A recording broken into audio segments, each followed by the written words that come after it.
Hello everyone, कैसे हो आप सब। गर्ल्स, कल हमने इसमें टॉपिक किया था कंज्यूमर प्राइस इंडेक्स नंबर, ठीक है, कॉस्ट ऑफ लिविंग इंडेक्स। आज हम उसके कुछ एग्जांपल्स करेंगे। बेटा कल मैंने आपको ये भी बताया था, सारे डेफिनेशन और यूजेस कराने के बाद उसमें हमारा जो टॉपिक है नेक्स्ट, उसके आगे कंज्यूमर प्राइस इंडेक्स में काफ़ी सारे पॉइंट्स थे जो मैंने आपको बोला था कि वो हमें नहीं करने हैं। तो आपको जब मैंने यूजेस तक कराया था, तो यूजेस के बाद अब आपको पेज नंबर 3.37 पे आपके एग्जाम्पल्स हैं। आज हम एग्जाम्पल्स करेंगे, ठीक है। तो यूजेस के बाद डायरेक्ट आपको अपने एग्जाम्पल्स करने हैं। चलिए देखिए, एग्जाम्पल नंबर 1 कौन सा है आपका 3.20। For the data in table 3.28, construct the cost of living index number for the year 2005 and base year 2001 which is equals to 0। उसको हम 100 मानकर चलेंगे। Using method of weighted price relative, आपको क्या करना है, cost living index number construct करना है, जिसमें 2001 हमारा क्या होगा, बेस ईयर होगा। देखिए बेटा, ये हमें सारा डाटा दिया हुआ है। Items A B C D E, उनकी यूनिट्स हमें गिवन है। प्राइजेस दिए हुए हैं 2001 एंड 2005, और ये उनके क्या है, हमारे वेट हैं, ठीक है। अब हमें उनकी क्या करनी है, कैलकुलेशंस करनी है। चलिए देखिए कैलकुलेशंस हम कैसे करेंगे। देखिए, ये आपका डाटा है, आपको आइटम्स गिवन है, प्राइसेस 2001 एंड 2005। ये आपका क्या है, बेस ईयर है, तो ये आपका किससे डिनोट हो जाएगा, पी नोट से, ठीक है। और ये क्या है आपका करंट ईयर, तो ये किससे डिनोट हो जाएगा, क्यू नोट से डिनोट हो जाएगा, ठीक है गर्ल्स। उसके बाद आपको क्या गिवन है यहाँ पर, वेट, आपको वेट गिवन था, ठीक है। तो आपको ये सारी वैल्यूज गिवन थी। अब सबसे पहले आप क्या कैलकुलेट करोगे बेटा, प्राइस रिलेटिव, ठीक है। प्राइस रिलेटिव का फॉर्मूला मैं आपको बता चुकी हूँ पहले। प्राइस रिलेटिव का फॉर्मूला क्या होता है, P I upon P not into 100। तो ये फॉर्मूला हम यहाँ पर अप्लाई करेंगे और प्राइस रिलेटिव को कैलकुलेट करेंगे, ठीक है। चलिए कैलकुलेट करते हैं। तो हमारे पास क्या आ जाएगा, ओ सॉरी, मैंने यहाँ पे क्यू नॉट लिख दिया। ये आपका आएगा पी आई, ये आपका प्राइस है ना, तो ये आपका है पी नोट और ये है आपका पी आई, ठीक है ना। दोनों ही आपकी प्राइस की वैल्यू है, तो ये पी नोट और ये पी आई, और ये आपका वेट है, तो ये आपका क्या हो जाएगा, डब्ल्यू जे, ठीक है। चलिए, प्राइस रिलेटिव का फॉर्मूला मैंने अभी आपको बताया है, P I upon P note. P I की वैल्यू कितनी है आपकी, 75 डिवाइडेड बाय पी नोट कितना है आपका, 50 इंटू 100। तो आपके पास इसकी वैल्यू कितनी आ जाएगी, 150। नेक्स्ट आपका क्या हो जाएगा, 75 अपॉन 60 इंटू 100। ये आप कैलकुलेट तो कर लोगे ना बेटा, मल्टीप्लाई करके आप ये सॉल्व तो कर लोगे। यहाँ पे क्या आ जाएगा, 240 अपॉन 200 इंटू 100, 100 अपॉन 80 इंटू 100, और यहाँ पे क्या हो जाएगा, 200 अपॉन 160 इंटू 100, ठीक है गर्ल्स। तो यहाँ पे आपने क्या करना है बेटा, इनको कैलकुलेट करना है। कैलकुलेट करके जो भी वैल्यू आएगी वो आपकी क्या हो जाएगी, प्राइस रिलेटिव की हो जाएगी, ठीक है ना। इसको मैं प्राइस रिलेटिव को मान लेती हूँ कैपिटल आई, ठीक है। तो आपके पास जब प्राइस रिलेटिव निकल जाएगा, उसके बाद अब आपको निकालना है आई डब्ल्यू, ठीक है ना। आई डब्ल्यू का मतलब क्या हो जाएगा, प्राइस रिलेटिव इनटू वेट। तो सिंपली जो भी प्राइस रिलेटिव की वैल्यू आएगी, आपको उसको क्या करना है, वेट के साथ मल्टीप्लाई करना है। जैसे यहाँ पे कितना है आपका 150, 150 इंटू 10, तो ये आपका क्या आ जाएगा, 1500। ऐसे ही आपको क्या करना है, आई डब्ल्यू की वैल्यू को कैलकुलेट करना है। तो देखिए, आपने पहले प्राइस रिलेटिव कैलकुलेट किया, ये आपका प्राइस रिलेटिव का फॉर्मूला है बेटा, ठीक है। वेट आपको गिवन है, आप क्या निकालोगे, पी डब्ल्यू। इन्होंने यहाँ पे प्राइस रिलेटिव को पी से डिनोट किया है, मैंने आई बोल दिया था, कोई बात नहीं, आप इसको पी से डिनोट कर दीजिए। और आपको क्या निकालना है फिर, पी डब्ल्यू। पी डब्ल्यू की वैल्यू निकालने के बाद आपको इन सब का क्या करना है, सम, वेट का सम, ये आपका फॉर्मूला होता है, दोनों को हम क्या करेंगे, डिवाइड, तो आपको क्या मिल जाएगा, कॉस्ट ऑफ लिविंग इंडेक्स, ठीक है। चलिए नेक्स्ट एग्जाम्पल देखिए अब अपना।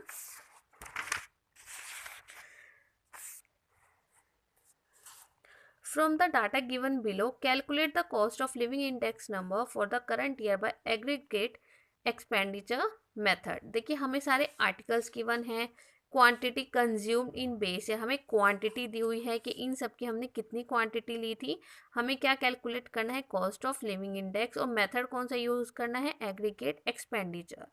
ठीक है, चलिए यूनिट्स भी हमें गिवन है, हमें प्राइजेस भी गिवन है बेस ईयर और करंट ईयर का। ठीक है, चलिए देखिए हमें कैसे कैलकुलेट करना है। सिंपल है बेटा, आपको आर्टिकल सारे गिवन हैं, क्वांटिटी गिवन है, यूनिट्स गिवन है, आपको बेस ईयर का प्राइस गिवन है यानी कि पी नॉट, करंट ईयर का भी प्राइस गिवन है यानी कि पी आई। आपको जस्ट सिंपल क्या करना है, एग्रीगेट एक्सपेंडिचर फाइंड आउट करना है बेस ईयर और करंट ईयर का। तो बेस ईयर के लिए क्या होगा, पी नॉट क्यू नॉट, और करंट ईयर के लिए क्या होगा, P I Q not. Simple है, आपको पी नॉट क्यू नॉट निकालना है। क्यू नॉट आपको गिवन है क्वांटिटी, ठीक है ना, तो ये क्या होगा, पी नॉट क्यू नॉट, इन दोनों की मल्टीप्लिकेशन करके जो आएगी वैल्यू वो आपकी क्या हो जाएगी, पी नॉट क्यू नॉट, और यहाँ पे क्या है, पी आई क्यू नॉट, तो आप इसकी भी वैल्यू निकालोगे, इन सब का सम करेंगे, सम करके आपको वैल्यूज मिल जाएंगी। ये आपका फॉर्मूला है cost of living index number for the current year, फॉर्मूले में आप वैल्यू पुट करोगे तो आपको क्या मिल जाएगा, कॉस्ट ऑफ लिविंग इंडेक्स। ठीक है, चलिए नेक्स्ट एग्जाम्पल देखिए, example number 3.22. On a certain date the Ministry of Labor retail price index was 204.6. वो हमें बोल रहा है कि किसी भी एक सर्टेन डेट पर जो ministry of labour retail price है वो हमारा क्या है, 204.6. Now the percentage increase in price over some base period वर, वो बोल रहा है कि कुछ परसेंटेज में हमारा इंक्रीमेंट हुआ है, इंक्रीज हुआ है हमारा प्राइस किसी भी एक बेस पीरियड में।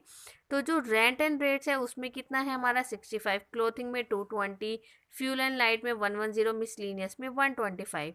तो वो हमें बोल रहा है कि हमें what was the percentage increase in the food group, हमें ये देखना है कि हमारा जो फूड ग्रुप है उसमें कितनी परसेंटेज हमारी इंक्रीज हुई है। ठीक है, और उन्होंने हमें इन सब के वेट्स भी गिवन है, फूड, रेंट, क्लोथिंग, फ्यूल और मिसलीनियस, सबके हमें रेंट भी यहाँ पर गिवन है। ठीक है ना, तो चलिए देखिए कैसे करना है solution. The current price index for any commodity is obtained by adding 100 to the percentage increase in price के। अगर हमें यहाँ पर क्या निकालना है, करंट प्राइस इंडेक्स, तो हम क्या करेंगे, जितनी भी हमारी कमोडिटीज़ हैं उसमें हमने क्या करना है, उनकी परसेंट इंक्रीज इन प्राइस में 100 को ऐड करना है, तो हमें करंट प्राइस इंडेक्स मिल जाएगा। ठीक है, चलिए देखिए कैसे करना है बेटा।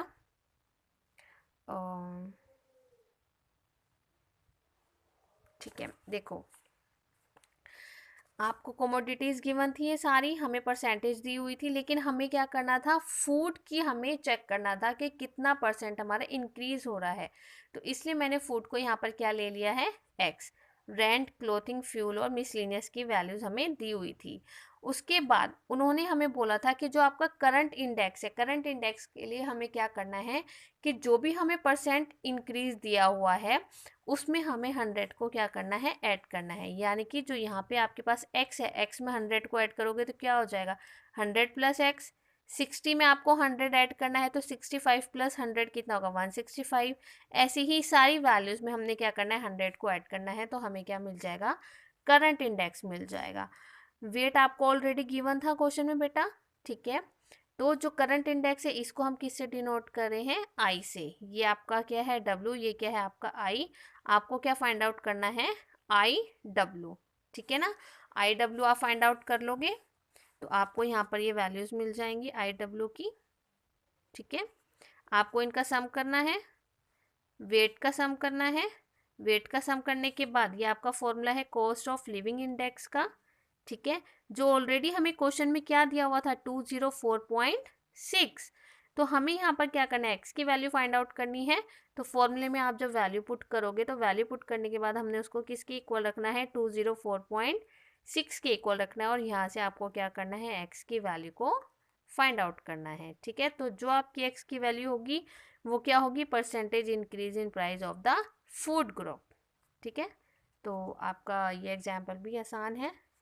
ठीक है बेटा, चलिए नेक्स्ट देखिए 3.23, इसमें आपको क्या करना है, the data below show the percentage increase in price of a few selected food items and the weights attach to each of them calculate the index for the food group.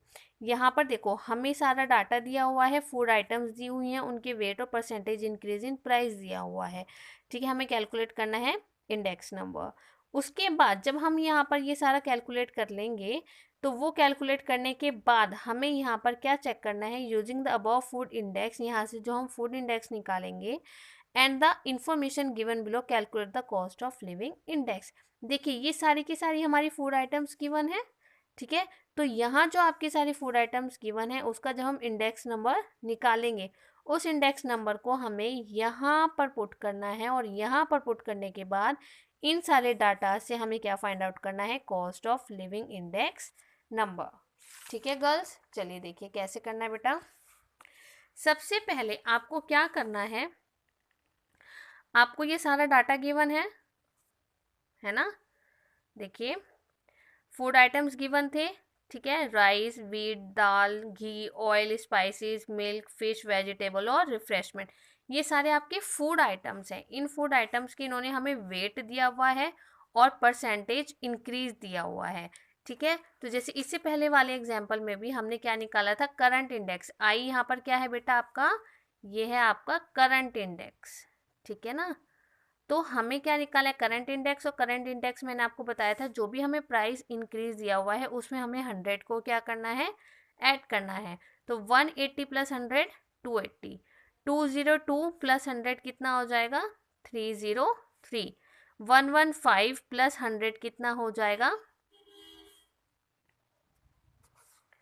215, ठीक है ना। ऐसे ही आपको इन सब में क्या करना है, 100 को ऐड करना है। सब में आप 100 को ऐड कर लोगे तो आपके पास यहाँ पर करंट इंडेक्स की वैल्यू आ जाएगी। उसके बाद आपको क्या फाइंड आउट करना है, आई डब्ल्यू सिंपल है, आई आप कैलकुलेट कर चुके हो, वेट आपको गिवन है, तो आपका यहाँ पर क्या निकल जाएगा, आई डब्ल्यू निकल जाएगा, ठीक है बेटा। निकालने के बाद आपको क्या करना है, आई डब्ल्यू का समीशन करना है और वेट का समीशन करना है। समीशन करने के बाद आपको इस फॉर्मूले में पुट करना है। तो फॉर्मूले में पुट करके आपको किसकी वैल्यू मिल जाएगी, इंडेक्स ऑफ फूड। तो यहाँ पर आपको सॉल्व करके जो भी डाटा मिलेगा वो आपको डाटा किसका मिलेगा बेटा, इंडेक्स ऑफ फूड का। वो वैल्यू आपको उठाकर यहाँ पर पुट करनी है इस वाले टेबल में। ये आपका टेबल है नेक्स्ट वाला जो आपको क्वेश्चन में गिवन था, ठीक है। तो यहाँ पे जो वैल्यू आएगी आपको उसको यहाँ पर पुट करना है और यहाँ पर पुट करने के बाद आपको यहाँ पर इसकी क्या निकालनी है, कॉस्ट ऑफ लिविंग इंडेक्स निकालनी है। तो ये सिंपल है, आपको आई मिला हुआ है करंट इंडेक्स, वेट आपको दे रखा है इन सब का, आई डैश डब्ल्यू डैश हम यहाँ पे फाइंड आउट कर लेंगे। यहाँ पे क्योंकि मैंने करंट इंडेक्स को आई डैश के साथ डिनोट किया है क्योंकि इससे पहले वाला जो भी हमने फूड आइटम्स का टेबल बनाया था वहाँ हमने करंट इंडेक्स को आई से डिनोट किया था, इसलिए हम यहाँ पर इसको आई डैश और डब्ल्यू डैश के साथ डिनोट कर रहे हैं। आप यहाँ पर I dash W dash find out कर लोगे, ठीक है बेटा। तो देखिए फाइंड आउट जब आप कर लोगे यहाँ पर, ठीक है, तो क्या हो जाएगा, आपने यहाँ पर देखो index number for the food आपका क्या आ गया था 340, तो इन्होंने यहाँ पर फूड की जगह पर इंडेक्स में क्या पुट किया है 340। उसके बाद आप I dash W dash find out कर लोगे, कॉस्ट ऑफ लिविंग इंडेक्स का ये आपका फॉर्मूला होता है। वैल्यू पुट करोगे तो ये आपके पास क्या आ जाएगा, कॉस्ट ऑफ लिविंग इंडेक्स, ठीक है गर्ल्स। अगर अभी भी किसी को किसी भी न्यूमेरिकल में कोई डाउट है तो आप प्लीज़ पूछ लीजिएगा, ठीक है। कोई भी डाउट्स हो तो आप कॉल कर सकते हो, मैसेज कर सकते हो, और आपको अपने सारे एग्जाम्पल सॉल्व करने हैं अपने नोटबुक में, और सॉल्व करने के बाद आपको उनकी पिक मुझे सेंड करनी है, ठीक है, तभी आपकी अटेंडेंस होगी। और प्लीज़ आप इसको सीरियसली लीजिए, जो भी बच्चा मुझे 5 बजे से पहले अपने वर्क को सेंड करता है मैं उन्हीं की ही अटेंडेंस लगाती हूँ। उसके बाद जो कोई भी भेजता है, वैसे तो अब आप भेज ही नहीं पा रहे हो, मैं सेटिंग ही चेंज कर देती हूँ। सो प्लीज़ आप थोड़ा ट्राई कीजिए कि आप टाइमली अपने वर्क को मुझे भेजते रहे, ठीक है। Okay girls, thank you.